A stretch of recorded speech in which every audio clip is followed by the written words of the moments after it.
Impormasyon tungkol sa di umano'y international health concern ating pag-uusapan kasama si Assistant Secretary Albert Domingo, ang takapagsalita ng Department of Health. ASEC Albert, magandang tanghali po. ASEC Albert, andyan po ba kayo? Yes po. Hello. Good afternoon. Magandang hapon po, ADG Malaya.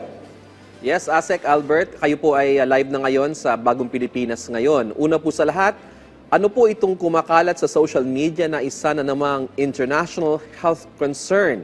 Ano po ba ito at may katotohanan po ba itong kumakalat na ito? Yes sir, meron po tayong na-monitor kagabi at lagi natin sinasabi di umano'y isang international health concern na meron daw na bagong kumakalat at maraming bilang ng kaso ng isang sakit sa isang bansa.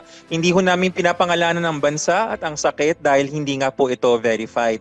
Ang tugon po ng DOH ay nagtanong po kami sa ating WHO official channels sa International Health Regulations at pati na rin po minonitor natin kung meron bang deklarasyon yung bansang nasabi. Wala naman po. So hindi po totoo yan. Kung mayroon pong nangyayari ay malalaman kaagad namin at mag-a-update po kami. Excuse me po. ASEC Albert, sa ngayon ano po ang ginagawa ng Department of Health upang ma-verify ang mga kumakalat na isyong ito? Yes, ASEC Arnel, meron po tayong tinatawag na IHR, Focal Point or International Health Regulations. Ito po ay isang kasamahan natin na epidemiologist na siya yung kumakausap dun sa mga counterpart niya sa ibang bansa. At dito na rin sa ating WHO, World Health Organization Regional Office. Alam niyo po ba, ang Regional Office ng WHO for the Western Pacific ay nandito sa Metro Manila, pero international agency po yan. Yun po yung mga sistema natin and lahat naman po nating mga ports, lahat na ating mga airport, lahat po ng ating surveillance systems ay umaandar. Maski nung noon pa na hindi pa lumilitaw itong balitang ito. ASEC, kumusta po ang disease surveillance system natin dito sa bansa at gaano po ito ka-relevant and reliable pagdating po sa pagmomonitor ng mga pumapasok na sakit sa bansa? Yes, Miss Nina, no? Maganda na tanong mo yan dahil ang DOH po, meron tayong pruweba na tumatalab yung ating disease surveillance systems. Naalala niyo po, hindi pa naman nawawala at usap-usapin pa si Mpox o yung dating tinatawag na monkeypox. Noong unang nadeklara po yan or yung ating public health emergency noong kalagitnaan ng 2024, agaran pong nakapagtala ang DOH dahil ang utos kagad ni Secretary Erbosa is taasan yung testing, siguraduhin available yung services. So yung ating mga kaso na tala natin at wala pa tayong nakukuha na clade 1D yung ating ayaw. Pero kaya ko binabanggit ito ay ito ang talagang pinakamatibay na patunay na umaandar po ang sistema. Nakakakita po ng mga bagong kaso kung kailangan makakita ang ating Department of Health. At kami po ang unang magsasabi as hindi naman namin tinatago kasama niyo mga ibang sakit tulad ng ubong dalahit, yung pertussis, yung measles, yung tigdas. Yan pong lahat ay nalalaman natin at kaya nating tukuyin. Okay, in relation to this, ASEC Albert, nasabi niyo po kanina na yung international health concern ay hindi pa naman kumpirmado. Sa ngayon po, ano naman po ang declared na global health concern ng World Health Organization, kung meron man?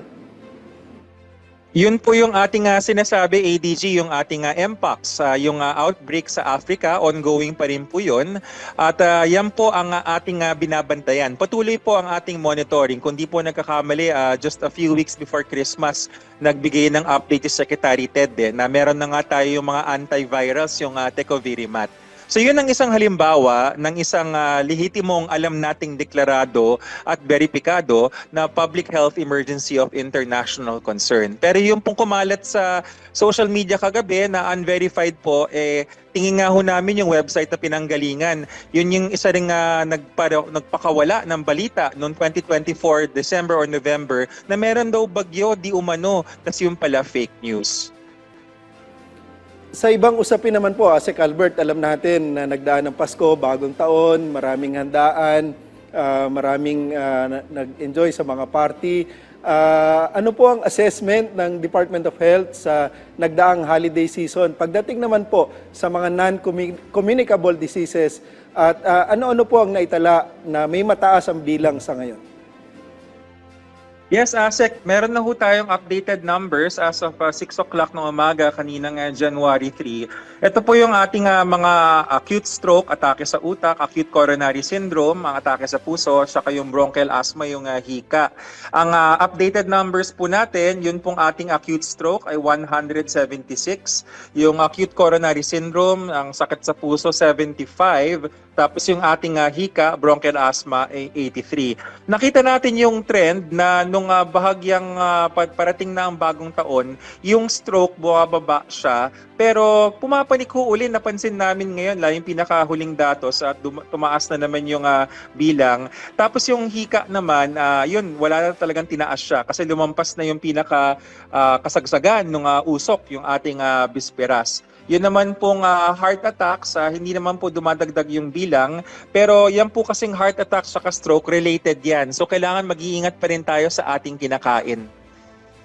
Ayan. Maraming salamat po sa inyong oras. Assistant Secretary Albert Domingo, ang tagapagsalita ng Department of Health. Maraming salamat po. Thank you and Happy New Year.